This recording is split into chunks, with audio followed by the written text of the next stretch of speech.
Hello, I'm EnterElysium and welcome to my top 10 tips for Gloomhaven. We're going to start with some beginner tips and get onto more advanced tips later on. This is a sponsored video. It's sponsored by Asmodee/Gloomhaven, and the game is available on early access on Steam right now with the link down below. With that said, mercenaries, let's get started. Number 10, Initiative. Cards, as you may well know, also carry an initiative score determining the order for each mercenary and monster. The lower the initiative, the earlier the character will play in the turn order. However, it's easy to accidentally select the higher initiative card of 2 by mistake. To change that, simply click the initiative number on the card to be able to switch between the two initiatives. Keep a lookout for that, as it is actually quite easy to do. Number 9, Rest Well. To restore your discarded cards back to your hand, you need to rest. A long rest will get you the most, also restoring health and items, but it will take away an entire turn.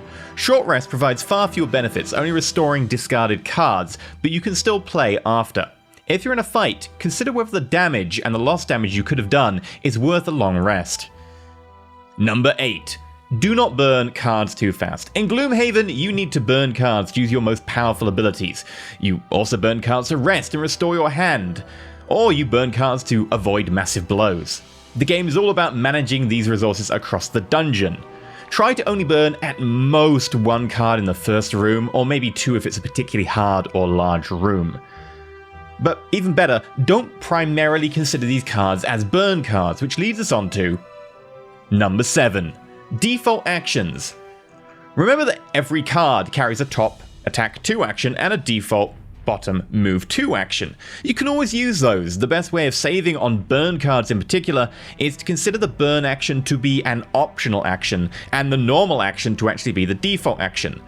Quite often you'll find that moving 2 or attacking 2 will actually do the job. You don't actually need any more.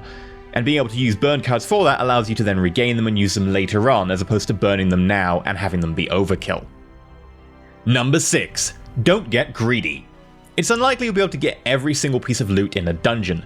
Wasting many turns to get gold 7 tiles away is rarely worth it. Chests, on the other hand, can sometimes hold very worthwhile loot. My general advice is to only get gold when it's maybe a tile out of your way, but to actually go out of your way to get chests, as they have some very good loot in them. Number 5. Advantage and disadvantage. An attacker with advantage will draw 2 modifiers and use whichever is better. An attacker with disadvantage will draw 2 modifiers and use whichever is worse.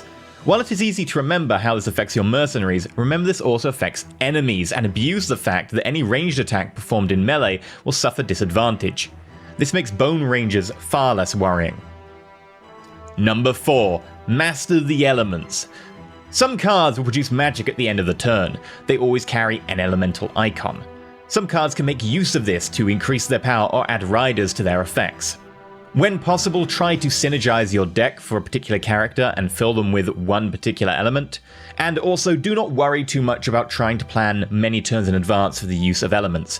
Simply infusing the battlefield with an element can give you options next turn that you wouldn't otherwise have. Number 3. Doors hate you. As every adventurer everywhere knows, doors are your worst enemy. When you open a door, all the enemies behind it are immediately activated and will catch up on their turn if they have a higher initiative than you. You might want to open doors on a fast initiative character so that you aren't immediately jumped by every enemy next door.